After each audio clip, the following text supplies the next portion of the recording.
Now autumn has well and truly hit, which is understandable because we are in October.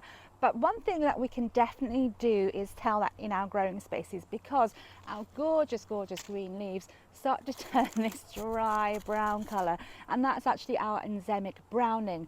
Now this is quite a natural process. It's where our chlorophyll in the leaves just disappear, and the chlorophyll is what gives it the green colour and enables photosynthesis. Now this does mean that once our leaves start turning brown, things like our pumpkins and squashes are ready to harvest. They're not going to be getting any more nutrients from that photosynthesis.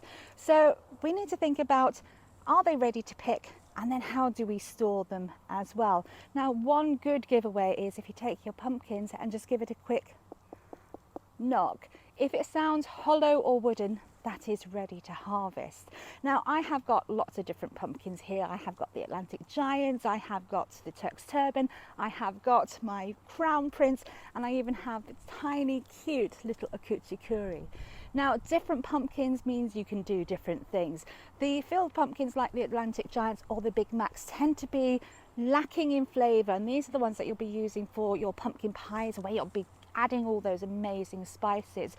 Things like the Crown Prince are really nutty, and they're great in things like blonde lasagna or in different pasta dishes. And these little Akuchikuri, again, quite nutty in flavour and absolutely brilliant for soups. Now I have a lot of pumpkins and I need to be thinking, well, how am I going to store them, because I can't possibly use them all at once. And this all comes down to how you harvest them and then what you do next. And in fact, I have this, which is my Turk's Turban, and it looks like it's just been picked, but actually this is a year old and it's actually still good to go.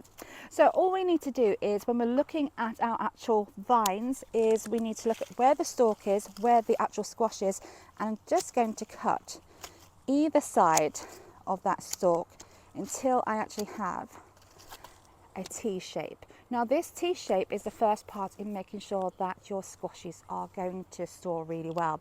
We also need to make sure that if there's any little slugs or snails, we're going to just push those off. Now the thing I need to do next, if I'm going to store this, other than checking that the skin hasn't been damaged in any way, is I will then need to put this into a cool, dry environment that's dark, so ideally something like a garage if you have one, and put them on a shelf but not touching anything else, because if it touches something else it could actually bruise and then actually degrade the skin.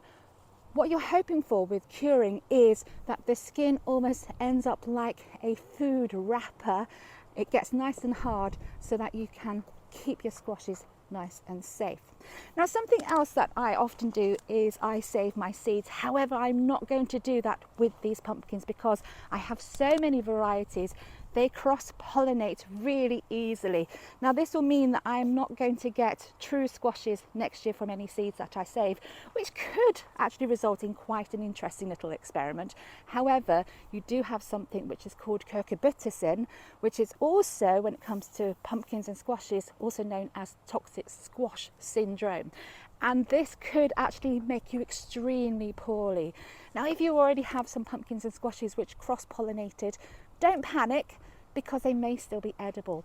And there's a very simple thing you can do to try that out, and that is the lick test. Now it doesn't mean just lick the skin, you're not going to actually get anything from that.